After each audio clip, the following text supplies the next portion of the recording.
골로새서 4장 10절에서 18절까지 말씀입니다. 골로새서 4장 10절에서 18절까지 말씀, 제가 봉독해 올리겠습니다. 나와 함께 갇힌 아리스다고와 바나바의 생질 마가와 이 마가에 대하여 너희가 명을 받았음에 그가 이르거든 영접하라. 유스도라 하는 예수도 너희에게 문안하느니라. 그들은 할레파이나 이들만은 하나님의 나라를 위하여 함께 역사하는 자들이니 이런 사람들이 나의 위로가 되었느니라. 그리스도 예수의 종인 너희에게서 온 에바브라가 너희에게 문안하느니라. 그가 항상 너희를 위하여 애써 기도하여 너희로 하나님의 모든 뜻 가운데서 완전하고 확신 있게 서기를 구하나니 그가 너희와 라오디게아에 있는 자들과 히에라볼리에 있는 자들을 위하여 많이 수고하는 것을 내가 증언하노라. 사랑을 받는 의사 누가와 또 데마가 너희에게 문안하느니라. 라오디게아에 있는 형제들과 룸바야 그 여자의 집에 있는 교회에 문안하고 이 편지를 너희에게서 읽은 후에 라오디게아인의 교회에게도 읽게 하고 또 라오디게아로부터 오는 편지를 너희도 읽으라. 아키포에게 이르기를 주 안에서 받은 직분을 삼가 이루라 하라. 나 바울은 친필로 문안하노니 내가 매인 것을 생각하라. 은혜가 너희에게 있을지어다. 아멘. 할렐루야. 오늘도 하나님의 특별한 은혜가 우리 가운데 주어질 줄로 믿습니다. 사모하시고 살아계신 하나님을 의지하시고 그분만 바라보는 저와 여러분이 되기를 간절히 소망합니다. 사람이 무엇을 생각하느냐에 따라서 그의 생활이 달라진다라고 하지요. 그런데 그 생각 앞서 중요한 것이 무엇을 보느냐가 더 중요한 것입니다. 이는 어떤 환경이냐, 어떤 현실을 보고 있느냐를 말하는 것이 아니라 똑같은 환경이나 동일한 사건을 경험하더라도 전혀 다른 것을 볼 수 있다라는 것을 말하고 있는 겁니다. 누군가는 같은 것을 보지만 같은 것을 보면서도 희망을 품는가 하면 누군가는 절망하기 때문입니다. 시각장애인으로서 한국인 최초로 미국 피츠버그 대학의 교육학 박사를 취득한 강영우 박사님을 여러분 아시는 분들이 많으실 겁니다. 이분은 미국의 백악관 국가장애위원회 정책차관보를 지내셨는데 이 정책차관보는 미국의 군 4성급 장군 그와 비슷한 급의 직위라고 합니다. 그만큼 굉장히 영향력을 있는 사람입니다. 수많은 저서와 강연, TV 출연도 꽤 많이 하셨지요. 이분은 13세 때 사고로 인해 시력을 잃게 되었고 한때 절망에 빠져 살았다고 합니다. 그러다가 하나님을 만나게 되었고 그 이후로 인생을 바라보는 시야가 완전히 바뀌게 되었습니다. 시력은 점점 잃어갔지만 하나님을 보는 새로운 눈이 열리게 되었고 그는 소망이 생겼다라고 고백하였습니다. 이 말은 말뿐이 아니었습니다. 그가 고백하길 그는 어린 시절에 그리 긍정적이거나 아니면 희망적인 사람이 아니었다라고 합니다. 그래서 이 절망적인 사건을 마주했을 때는 스스로 자살을 시도하기도 했다고 합니다. 하지만 절망의 늪에서 만난 하나님은 그에게 희망만을 보여주셨다고 고백합니다. 그래서 그의 마지막 유작으로 남긴 책 제목이 내 눈에는 희망만 보였다입니다. 나는 희망을 보았다가 아니라 내 눈에는 희망만 보였다. 그는 그렇게 고백하였습니다. 그는 보이는 희망을 따라 삶을 살아냈고 미국의 많은 장애인들을 위한 정책을 만들어내며 그들의 행복한 삶을 누릴 수 있는 환경 개선을 한평생 노력하였습니다. 또 UN 세계장애인위원회 부의장을 맡으면서 전 세계 6억의 장애인들에게 비전을 제시하고 그들에게 감동과 도전을 안겨주기도 하였습니다. 이분이 쓴 도전과 기회, 3C 혁명이라는 책이 있는데 이 책에는 미국의 고위 공직자가 되기 위한 기본 요소 3가지의 덕목을 이 3C라는 약자로 설명을 하였습니다. 첫째는 실력이고 두 번째는 인격이고 세 번째는 헌신입니다. 이 3요소를 잘 갖춘 사람이 진정한 실력자가 된다라고 말하였습니다. 열등감과 패배의식에 사로잡히는 사람은 실력이 필요하고, 미성숙한 인간에게는 고난과 역경 속에서 피어나는 인격의 연단이 필요하며, 불평과 불만으로 행동은 하지 않는 자들에게는 헌신이 필요하다라고 강조합니다. 기억할 것은 이 실력과 인격과 헌신은 자연히 나면서부터 갖고 태어나는 것이 아니라는 겁니다.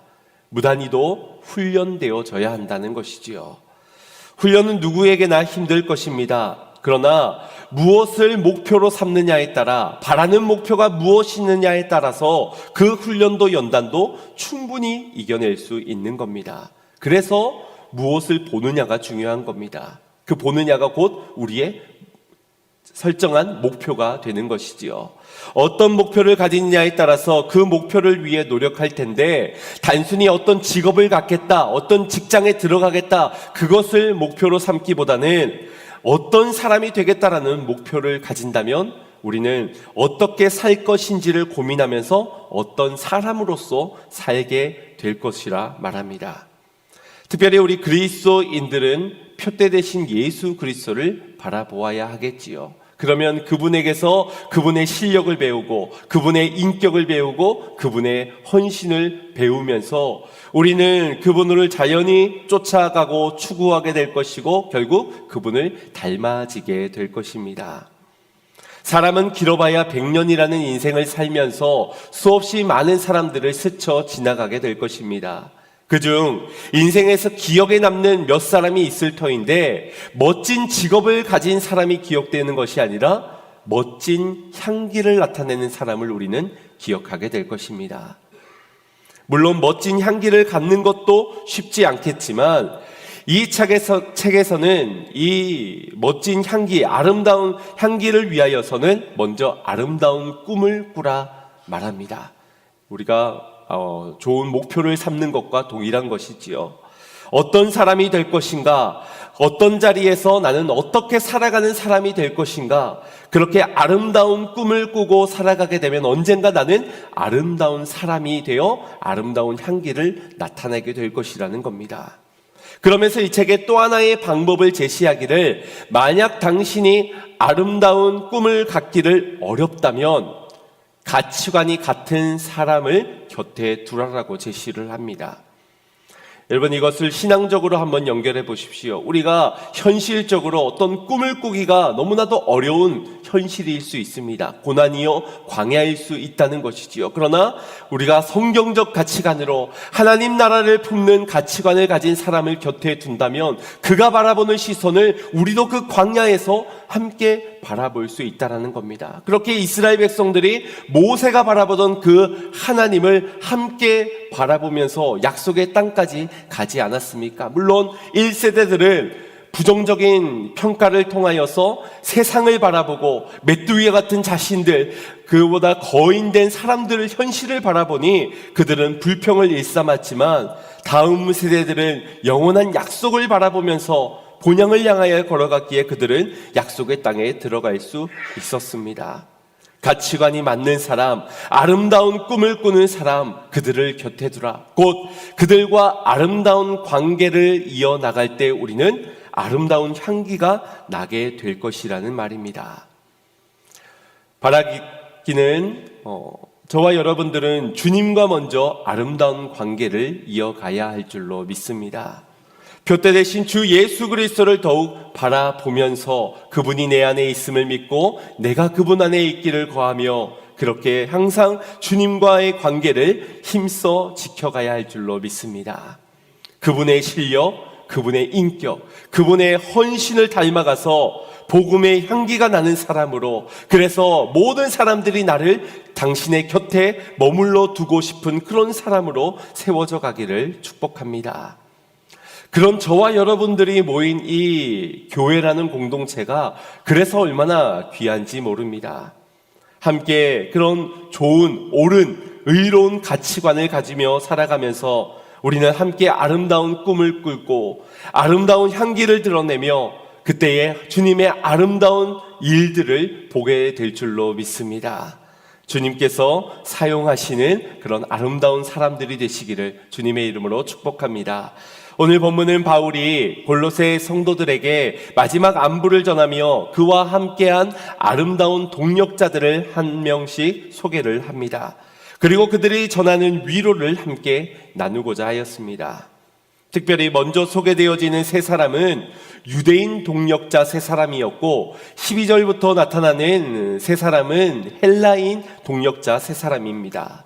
바울은 이렇게 자신과 함께 헌신한 이들의 이름을 이 서신의 마지막 부분에 나열을 하고 있는데 이는 매우 이례적인 일입니다. 바울이 총 13권의 서신서를 기록을 하면서 단 2권에서만 이렇게 마지막에 그의 동역자, 헌신자들의 이름을 열거하고 있기 때문입니다. 그만큼 바울에게 지금 열거되어지는 동역자들은 그에게는 매우 소중한 아주 귀한 사람들이었을 것입니다. 바울을 대신할 만큼 대단한 실력과 인격과 헌신을 갖추어진 하나님의 소중한 일꾼들. 그렇기 때문에 그의 마지막에 다른 서신에도 담겨져 있지 않는 이들을 기록을 하고 있는 것일 테고, 무엇보다도 이런 일꾼들이 골로새 교회의 성도들에게 소개시켜주는 것이 그들의 신앙에, 그들의 믿음에게 매우 유익한 일이라고 확신했기 때문이라고 여겨집니다. 지금껏 바울은 한 번도 골로새 교회 성도들의 얼굴을 본 일이 없습니다. 그럼에도 불구하고 얼굴을 모르는 그들이 신앙적으로 위기와 어려움을 겪고 있다는 소식을 듣게 되자 자신이 감옥에 갇혀져 있는 이 현실보다 더 안타까운 마음을 그들에게 가지게 됩니다. 자신의 처지보다 더 큰 슬픔을 얻는 것이지요. 그런 사정을 듣고도 한 걸음에 달려나가지 못하는 현실에 바울은 가장 그것이 힘들었을 것입니다. 더욱이 앞으로 언제 저들과 만날 수 있을지 기약 없는 시간 속에서 바울은 자신을 대신해서 복음을 전해줄, 진리를 전달해줄 귀한 동역자들 한 사람 한 사람을 소개해주고 있는 것입니다.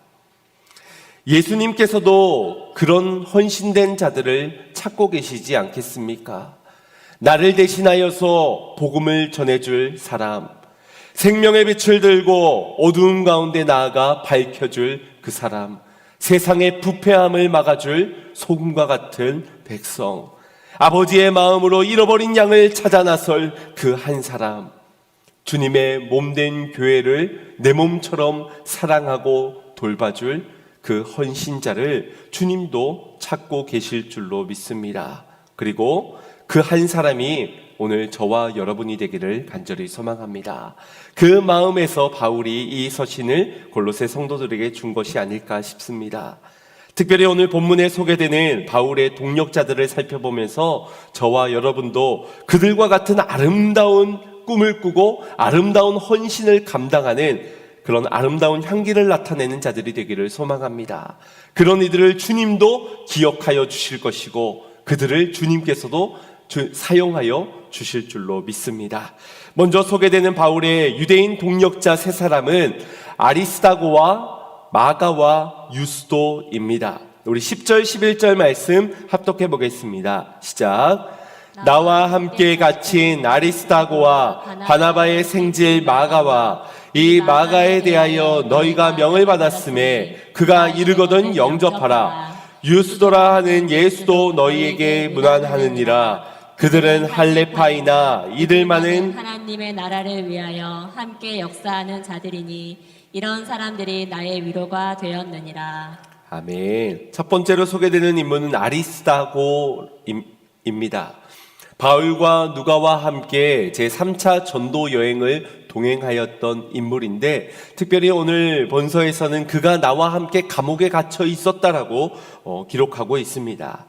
이 당시에 로마 시민권을 가진 자가 어떤 죄로 인하여서 감옥에 갇히게 되면은 자신이 부리는 이 노예나 종 한 사람을 데려갈 수가 있었습니다. 보통 로마 시민권자 정도 되면 4명 정도의 노예를 부렸다고 하는데 그 중에 한 사람을 데리고 들어가서 거기에서 자신의 시중을 들게 만드는 것이죠. 그만큼 로마 시민권자가 갖는 특기가 대단했습니다. 그런데 바울이 바로 그 로마 시민권자 아닙니까? 그런 그는 종이 아닌 아리스타고와 함께 그 감옥에 갇힌 것으로 보여집니다. 가장 힘든 순간에 곁에 있어주는 사람, 그 사람이 얼마나 고맙게 느껴질까요? 여러분에게는 혹시 그런 사람이 있습니까? 내가 힘들고 어려울 때, 절망적인 그 위기의 순간에 내 곁을 끝까지 지켜줄 한 사람이 여러분에겐 있으십니까? 따뜻한 위로로 내 절망의 시간을 함께 지나가 주는 그 사람이야말로 나의 인생의 가장 소중한 사람일 것입니다. 그렇다고 누군가 힘들고 어려운 순간이 오기만을 마냥 기다리는 자는 기회주의자일 뿐일 겁니다. 기회를 노리는 것이 아니라 언제나 기쁠 때나 슬플 때나 잘 될 때나 못 될 때나 언제나 곁을 지켜줄 수 있는 그런 사람이 필요하다는 것이지요. 그리고 내가 그런 사람이 되어져야 할 것입니다. 하나님께서 저와 여러분들을 사용할 수 있도록 기회를 엿보는 사람이 아니라 항상 준비되어진 자로 살 때 주님은 우리를 사용하여 주실 것입니다. 나귀가 만약 예수님이 오실 그때를 기다리면서 그 기회만 보다가 이렇게 자유롭게 방탕하게 살다가 그때만을 가야지라고 생각하고 있었다면 아마 그 나귀는 예수님을 등에 업고 예루살렘에 입성하지 못했을 겁니다. 그러나 예수님이 말씀하는 그 순간 거기에 매여져 있었기 때문에, 준비되어져 있었기 때문에 그 일을 감당할 수 있었던 것이지요. 우리도 마찬가지입니다. 깨어있는 신부로서 등불은 준비되어 있지만 기름을 준비해 주지 못한다면 미련한 다섯 처녀와 같이 잔치에 참여할 수 없을 뿐입니다. 그러나 등불뿐만 아니라 기름도 항상 준비되어져 있는 자만이 잔치에 들어갈 수 있는 줄 믿습니다. 그렇게 항상 준비되어 있는 아리스타고는 바울과 함께 그가 가장 힘들고 외로울 수 있는, 정서적으로 가장 고독할 수 있는 그 순간에 그의 곁을 지켜주었고 오늘 성경에 기록되어지며 칭찬받는 일꾼이 될 수 있었습니다. 오늘 저와 여러분도 동일한 준비 가운데 주님께 쓰임받는 일꾼이 되기를 간절히 소망합니다. 두 번째는 바나바의 사촌동생 마가입니다. 바울의 1차 전도 여행 때 마가가 바나바와 바울과 함께 동행을 하게 됩니다. 그런데 어떤 이유에서인지 중도의 이 전도 여행에서 이탈하여서 다시 고향으로 돌아가 버리고 마는 겁니다.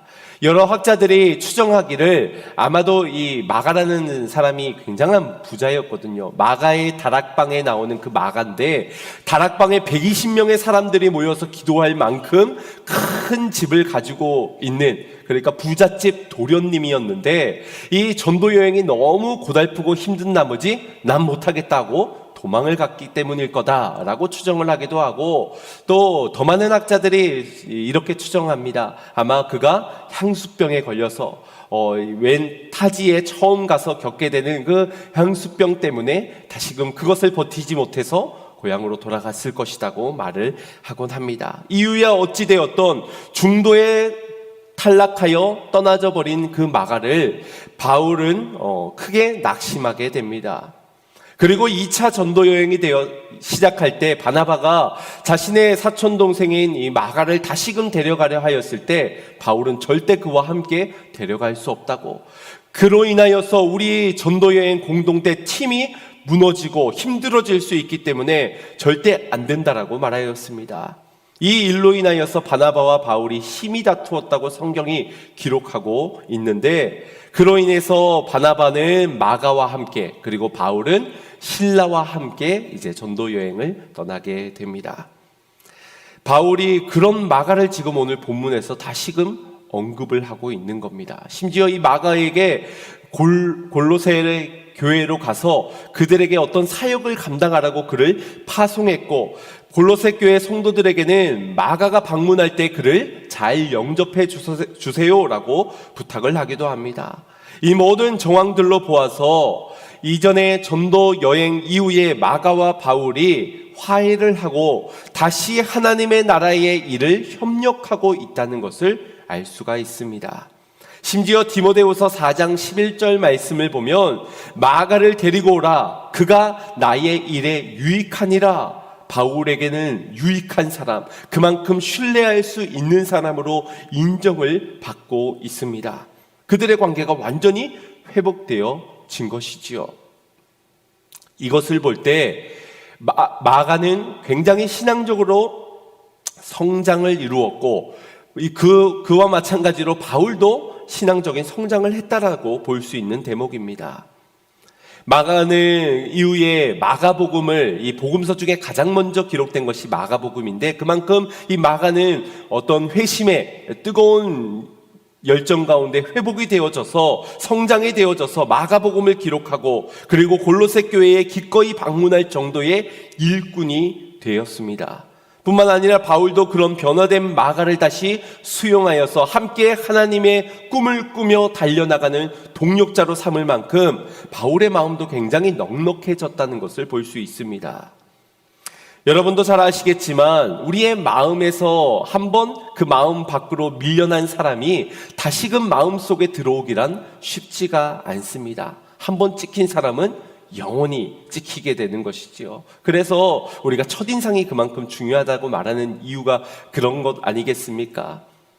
지금 이 마가는 바나바와 싸워서라도 저 사람만은 절대 데려갈 수 없다라고 말할 만큼 바울의 마음 밖에 이미 내놓은 사람입니다. 미운털이 박힌 그런 사람입니다. 그런데 어떤 계기가 있었는지는 알 수 없지만 그들은 화해하였고 동력까지를 하고 있습니다. 이를 통해 우리가 볼 수 있는 것은 두 사람이 성장을 한 것도 맞지만 그들의 뜻이 모아졌다. 무엇으로? 하나님 나라의 회복이라는, 아버지의 뜻에 순종이라는, 선교라는, 복음전도라는 그 하나님의 나라를 위하여서 그들은 얼마든지 그들의 허물들을 포용하고 허용하며 하나가 될 수 있었다라는 것입니다. 사람은 변하지 않는다라고 말하지요. 머리털 검은 짐승은 거두는 것이 아니라고도 세상은 말합니다. 그러나 우리 그리스도인들은 주 안에서 사람은 변한다라고 믿어야 하며 하나님의 나라를 위하여서는 얼마든지 함께 동력할 수 있어야 하겠습니다. 미워하는 마음을 가지고 동력하는 것이 아니라 사랑을 가지고 말합니다. 혹시 여러분들은 한번 원수된 사람은 철천지 원수가 되어 영원한 원수지간으로 살아가고 있지는 않습니까? 혹시 그렇게 남편을 포기하고 아내를 포기한 분은 없으시겠지요?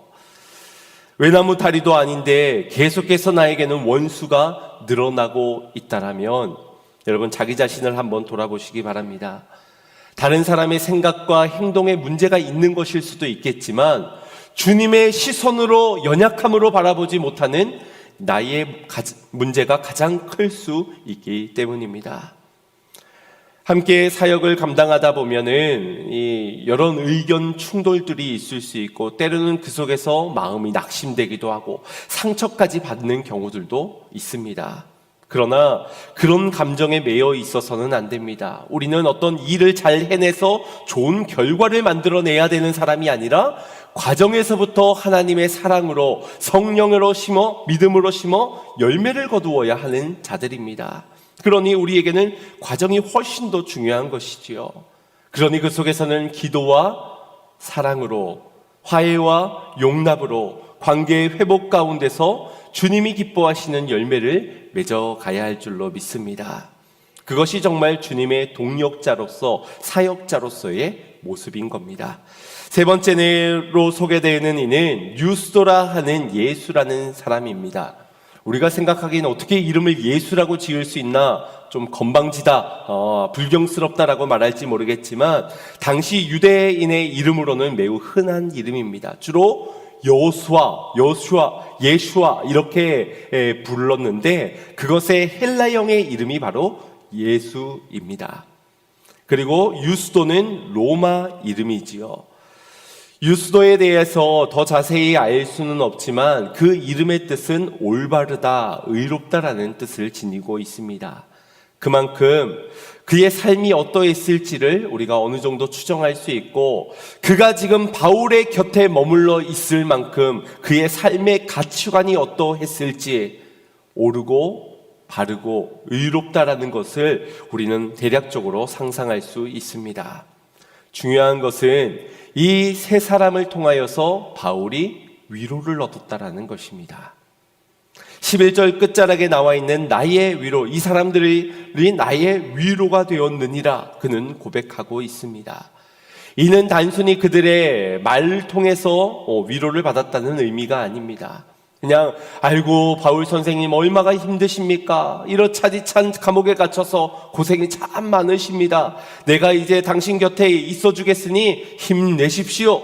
이런 힘내십시오라는 말에 위로를 얻었다는 그런 뜻이 아닙니다. 물론 그런 말들도 했겠고 그런 위로도 우리에겐 필요합니다. 그러나 바울이 지금 받았을 위로는 조금 더 고차원적인 위로를 말씀해주고 있는 겁니다.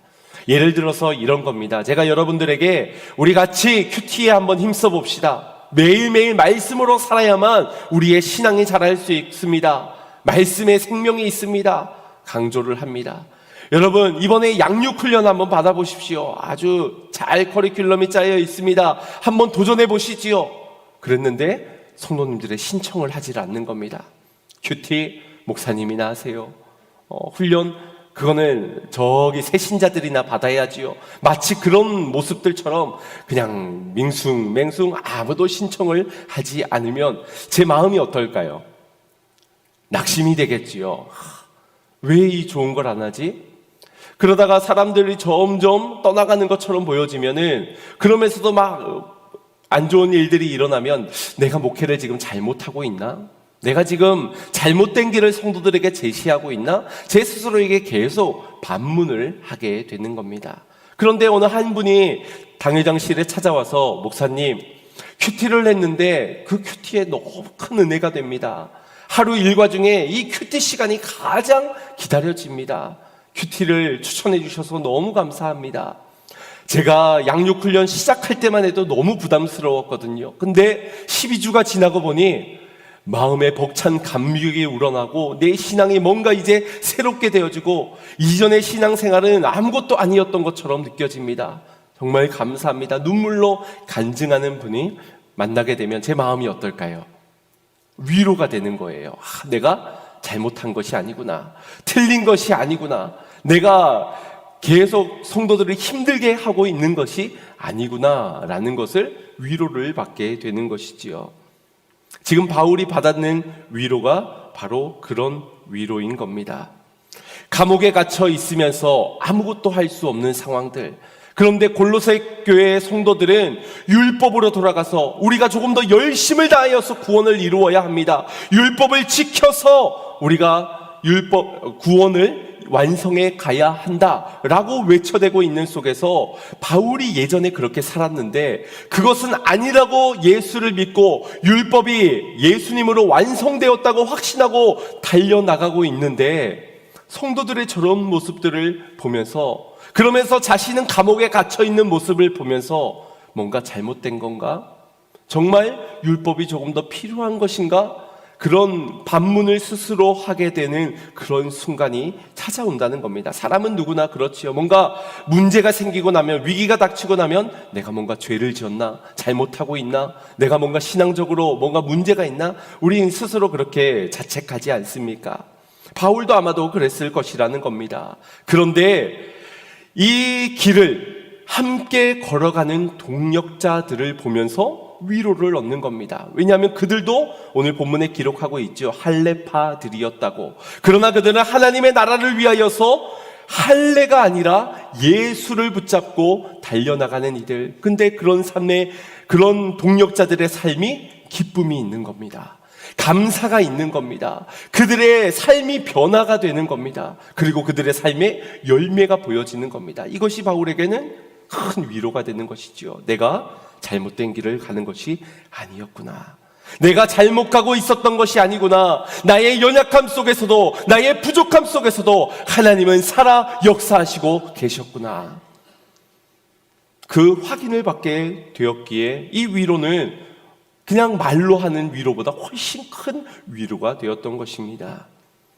바울이 받은 위로, 그것은 바로 그들의 곁에 함께 머물러 있던 동역자들을 통하여 힘과 용기와 위로를 얻게 되었습니다. 그리고 그들을 골로새 성도들에게 소개한다는 건 내게도 저들이 위로가 되었던 것처럼 너희에게도 도전이 되고 위로가 되기를 원하는 마음에서 그들을 소개하고 있는 것입니다. 이어서 안부를 전하는 에바브라는 사람은 골로새 교회를 세운 목회자입니다. 그는 라오디게아 교회와 히에라볼리 교회도 함께 세우면서 하나님의 교회를 위하여서 무수히도 많은 헌신과 수고를 한 자였습니다. 그런 그를 바울은 이렇게 소개를 합니다. 우리 12절 말씀 합독하겠습니다. 시작. 그리스도 예수의 종인 너희에게서 온 에바브라가 너희에게 문안하느니라. 그가 항상 너희를 위하여 애써 기도하여 너희로 하나님의 모든 뜻 가운데서 완전하고 확신 있게 서기를 구하나니. 아멘. 에바브라가 지금 골로새 성도들을 위하여서 기도하고 있다라고 말하는데 어떤 기도 내용입니까? 하나님의 뜻 가운데서 그들이 완전하게 확신하게 서기를 구하였습니다. 그만큼 지금 이 교회들이 세워진 지 얼마 되지 않아서인지 여러 공격이 있어서인지 그들이 흔들리고 있고 아직 굳건하게 세워지지 못한 상황이었다는 것입니다. 그런 그들을 위해 이 에바브라가 항상 너희를 위해 기도하고 있다. 바울은 이렇게 소개합니다. 여러분, 이 표현에서 느껴지는 모습이 어떤 모습입니까? 저는 이 에바브라가 지금 사랑하는 성도들을 위하여서 혼신의 힘을 다하여서 그들을 위해 기도하고 있고 그 기도의 모습이 마치 그들과 함께 영적 전투에 참여하여서 힘써 싸우고 있다는 그런 느낌을 받게 됩니다. 지금 성도들이 많은 영적 공격을 당하고 있는 이 상황에서 누군가는 발만 동동 구를 수 있습니다. 누군가는 감나라 외추나라 잔소리만 할 수도 있겠지요. 그러나 에바브라는 그들과 함께 복음의 최전선에서 말씀을 가르치며 기도에 힘쓰며 함께 그들과 싸워 나가고 있는 것입니다. 더러는 연약한 지체를 보면서 우리가 이런 이야기들을 하지요. 저 사람 참 믿음이 없다. 저런 믿음을 가지고 어떻게 저런 직분을 받았을까? 저 사람의 신앙은 근본부터가 잘못이 있어. 저러다가 저렇게 신앙생활하다가 큰 코 다치지. 여러분, 이런 말은 누구나 할 수 있는 말입니다. 하지만 교회는 결코 이런 말을 해서는 안 되지요. 교회는 서로가 서로를 위해서 항상 그리고 애쓰며 기도해야 하는 동력자들의 모임입니다. 한 몸을 잃은 한 지체들인 겁니다. 그런데 손이 문제라고 발이 이 손을 저런 쓰잘데기 없는 놈 하면서 욕을 하겠습니까? 그런 일은 없다는 것이지요. 아버지의 뜻을 쫓아 에바브라처럼 우리도 함께 기도로 싸워 주어야 할 것입니다. 기도할 때는 어떻게 기도한다고요? 항상 이건 지속적으로 기도해야 된다는 겁니다. 그냥 기도할게 하고서는 한 번 기도하는 것, 그것이 아니라 기도할게 하면서 그 기도가 응답되어질 때까지 계속 지속적으로 기도하는 것을 의미합니다. 그리고 애써, 이것은 간절하게 내 일처럼 기도해 주어야 한다는 것이고요. 그리고 너희를 위하여 에바브라가 어떻게 기도했습니까? 굳건하게 확신 가운데 하나님 앞에 세워질 수 있도록 매우 구체적으로 기도했지요. 기도는 그렇게 기도하는 겁니다. 지속적으로, 간절하게, 구체적으로. 그것이 바로 응답되는 기도인 줄로 믿습니다. 우리가 하나님의 몸된 교회, 그 안에 하나 된 지체들이라면 기도로서 함께 싸워 나가야 할 줄로 믿습니다. 아멘이십니까? 마지막으로 누가와 데마를 소개해 주고 있습니다. 14절에 사랑을 받은 의사 누가와 또 데마가 너희에게 문안하느니라. 사랑받는 의사 누가는 이방인으로서 바울의 전도 여행 때 복음을 듣고 회심하게 된 그리스도인입니다. 그 이후로 자신의 의사라는 생업을 포기하고 바울과 2차, 3차 전도 여행을 떠나게 됩니다. 그러면서 그는 예루살렘 공의회에도 동행을 하였고 바울이 마지막 순교를 당하는 그 자리까지 함께 동행하였던 인물입니다. 끝까지 함께 동행했던 자이지요. 그리고 이 소개되어지는 대만은 성경 여러 곳에서도 소개가 되어지는데 어떤 데에선 신실한 하나님의 종 대마로 오늘 본문처럼 소개되어지는가 하면 다른 곳에서는 그가 처음 마음을 버리고 변절한 자로 고백합니다. 그래서 학자들마다 동일한 인물로서 나중에 변절한 것이다, 아니다, 그는 다른 사람이다, 신실한 종이 있고 변절한 자가 있는 것이다 라고 이야기를 하곤 합니다. 어찌되었든 지금 골로새 교회들의 소개를 하는 이 누가와 데마는 그들의 교회의 성도들의 안부를 물으며 주님의 이름으로 문안을 전하고 있습니다. 교회를 그만큼 생각했다는 것이지요. 15절에서 나오는 눈바라는 사람은 교회의 예배와 식사 교제를 위해 자신의 집을 내어주고 또 물질을 후원했던 여성도일 것이라고 추정합니다. 초대교회는 일반적으로 이렇게 유력한 한 사람, 부유한 한 사람, 또 헌신된 한 사람을 통하여서 교회가 세워지곤 하였습니다. 골로새 교회는 빌레몬의 집에서부터 시작이 되었고요. 또 빌립보 교회는 루디아의 집에서 교회가 시작되었습니다. 에베소와 로마 교회는 브리스길라와 아굴라의 집에서 모이기 시작하였지요. 그들의 눈물과 헌신이 없었다면 결코 세워질 수 없었던 교회, 그런 그들의 눈물이 모여 헌신이 모여 교회가 세워질 수 있었습니다. 또한 그들의 헌신은 결코 사라지지 않았습니다. 그 증거가 바로 오늘날 우리 교회인 것입니다. 그 초대교회에서부터의 헌신이 심겨졌기에 오늘날 전 세계의 수많은 교회들이 세워져 이어져 올 수 있었던 것이지요. 저는 가끔 우리 교회를 세워온, 눈물과 헌신으로 세워온 성도님들의 헌신을 생각할 때마다 마음이 뭉클하기도 하고 또 먹먹하기도 합니다. 어떻게 그렇게 헌신할 수 있었을까? 자신의 집을 팔고 교회 지하에 들어와서 그렇게 벽돌 한 장 한 장을 쌓아 올리면서 이 교회를 43년간 세운 우리 성도님들의 헌신들, 참으로 소중하고 귀하지 않을 수가 없습니다. 단순히 건물이 있다, 건물로서의 교회가 아니라 이 주님의 몸된 유기처적인 이 교회를 지금까지 이어올 수 있었던 것은 그분들의 눈물 흘린 기도와 수많은 헌신들이 있었다라는 것입니다. 그것을 생각할 때마다 정말 저와 같은 젊은 세대들은 그분들의 귀한 헌신 위에서 은혜로 예배하고 있다는 사실을 절대 잊어서는 안 된다고 생각되어집니다. 잊지 말자라는 것은 이제는 우리가 바톤을 이어받아 그 아름다운 헌신을 드릴 수 있는 자로 세워져야 한다라는 것입니다. 나 하나만 예배드리고 나 하나만 은혜 받는 것으로 머물러서는 안 된다는 것이지요. 이처럼 교회는 주님의 나라를 위해 힘쓰는 자들, 교회를 사랑으로 기도하기를 애쓰는 자들, 주님의 마음으로 돌봐줄 자들, 영적 전쟁에 눈을 뜨고 힘써 싸워줄 믿음의 사람들이 필요합니다. 그 사람들이 누구부터 시작되어야 하겠습니까? 다른 사람이 아니라 나로부터. 늘 헌신하는 사람이 또 헌신해야 되는 것이 아니라 이제껏 헌신을 뒤로 미뤄왔던 내가 힘써 헌신의 자리로 나아가야 하지 않겠습니까? 다른 사람이 헌신해야 하고 다른 사람이 헌신 안 해서 문제인 것이 아닙니다.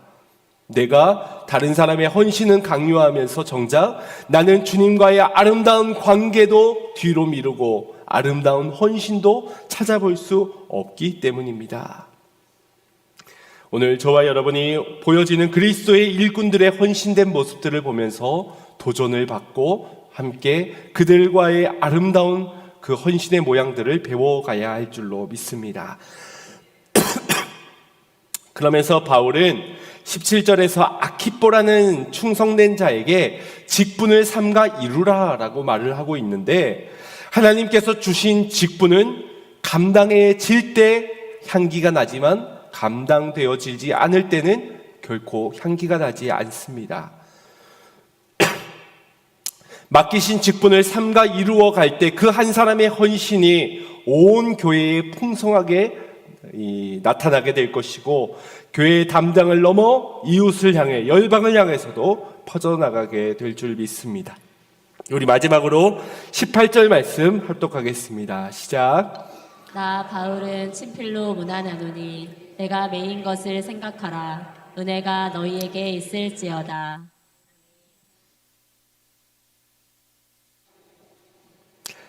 바울은 마지막으로 내가 매인 것을 생각하라. 은혜가 너희에게 있을지어다라며 자신의 서신을 마치게 됩니다. 나는 여기에 매인 바 되었다. 그런데 너희는 은혜를 받으라. 내가 그들에게 가야 할 것 같고, 내가 뭔가 저들에 앞서 뭔가를 해야 할 것 같고, 나의 헌신이 있어야만 교회가 세워질 것 같고, 지금 이 교회에서 내 헌신이 빠져지게 되면은 이 교회가 위태위태할 것 같은 마음, 그 마음들이 사람의 마음입니다. 그런데 바울은 내가 매인 것을 생각하라. 은혜가 너희에게 있을지어다. 나는 비록 여기 매인 바 되었지만 너희에게는 은혜가 있기를 축복한다. 너희에게는 하나님이 주시는 은혜가 있을 거야. 어떻게 해요? 헌신된 누군가가 있기 때문입니다. 내가 은혜를 끼치는 것이 아니라, 내가 해야지만 저들이 은혜를 받을 수 있는 것이 아니라, 내가 아니더라도 나는 연약하고 나는 매여 있어도 살아계신 하나님이 지금 위기와 고통 가운데 고독하게 싸움을 싸워나가는 그들을 은혜 주시어서 세워 가실 것이라는 사실입니다. 바울은 지금 이것을 느낀 겁니다. 누구를 통해요? 헌신된 동력자들을 통해. 그래, 아리스타고와 마가와 유스도를 통하여서도 하나님께서 은혜가 나에게까지 흘러오게 하셨지. 나를 위로하시고 다시금 마음을 다잡고 이렇게 골로새 교회의 성도들에게 편지를 쓰게 만드셨지.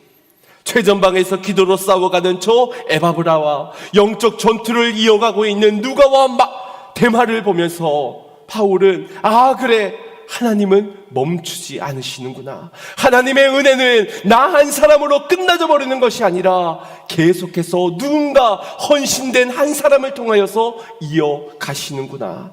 하나님의 역사는 지금도 교회를 향해 흘러가고 있는 것이구나.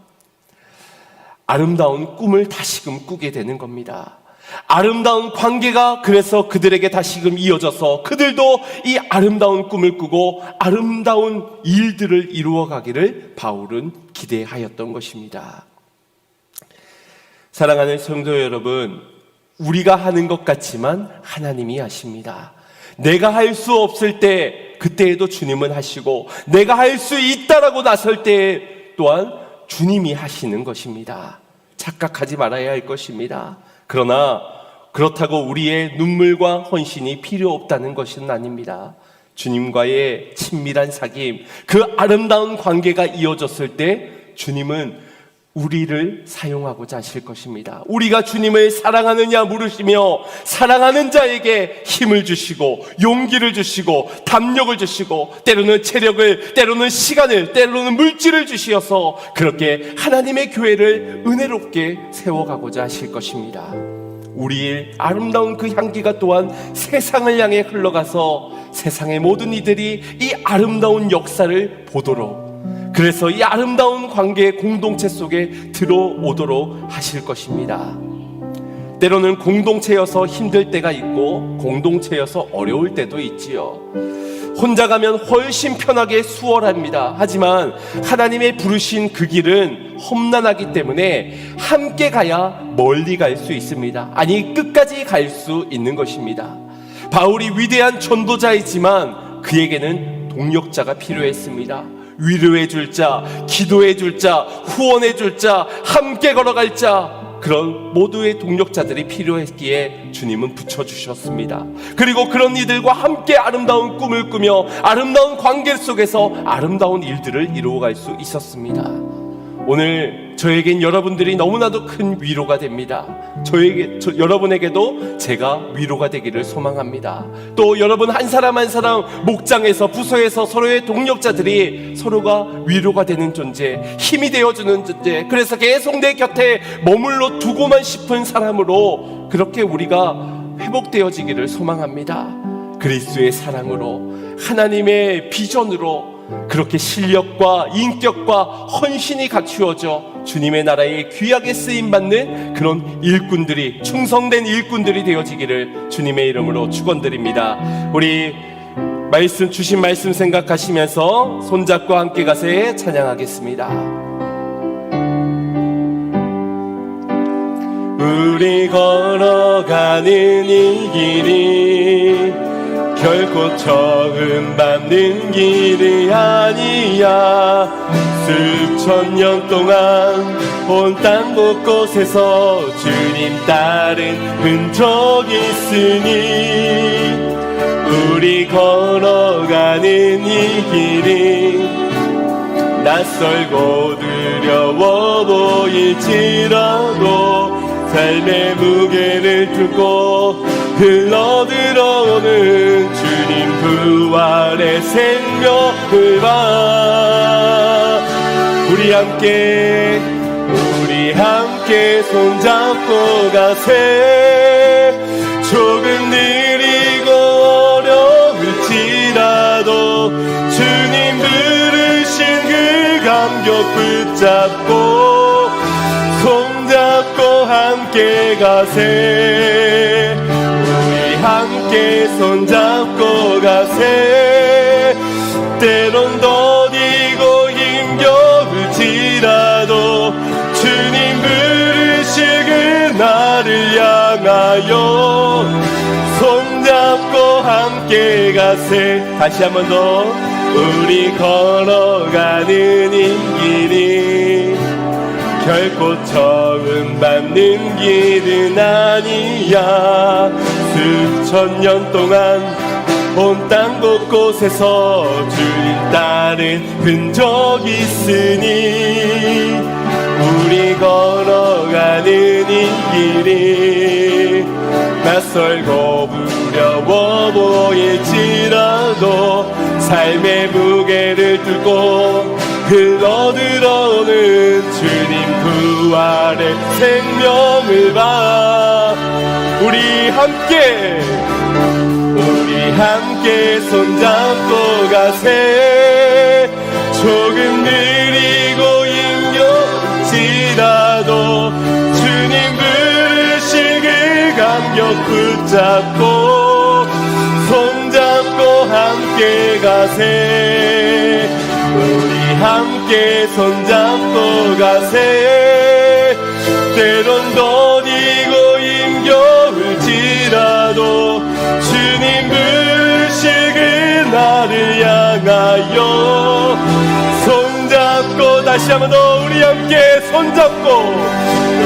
함께 손잡고 가세. 조금 느리고 어려울지라도 주님 부르신 그 감격 붙잡고 손잡고 함께 가세. 우리 함께 손잡고 가세. 때론 더디고 힘겨울지라도 주님 부르실 그날을 향하여 손잡고 함께 가세. 아멘. 우리 함께 기도하기를 원합니다. 주님의 몸된 교회된 우리가 주님 손을 맞잡으며 함께 걸어가야 하는 이 길 속에 주님 또 우리는 누군가에게 헌신을 강요하고만 있지는 않습니까? 누군가의 헌신됨이 없음을 비난하고 있는 것은 아닌지요. 함께 싸워가야 할 줄로 믿습니다. 함께 세워가야 할 줄로 믿습니다. 오늘 드려진 아름다운 일을 꿈꾸며 아름다운 이 관계 속에서 아름다운 역사를 보았던 이 초대교회 수많은 헌신자들의 모습처럼 주님 우리도 우리를 통하여서 누군가 어려움에 낙심해져 있을 때 그들 곁에 끝까지 머물러 주고 누군가가 실족하여 넘어져 있을 때 그들과 기도하며 함께 싸워가는 자들, 사랑을 사랑으로 위로하는 자들, 격려하는 자들, 저들을 대신해서 나의 모든 것을 아낌없이 내어드릴 수 있는 헌신된 내가 되어있길 원합니다. 주여, 예수님께서 나를 위해서 그렇게 희생하시고 헌신하셨던 것처럼 그렇게 세움받은 내 믿음이 주님 더욱더 주님의 몸된 교회를 세워가는 일에 아름다운 일을 꿈꾸며 아름다운 관계 속에 헌신하는 자가 되기를 원합니다. 주님 사용하여 주시옵소서. 우리 함께 주의 한 몸으로 듣고 합심하여 기도하겠습니다.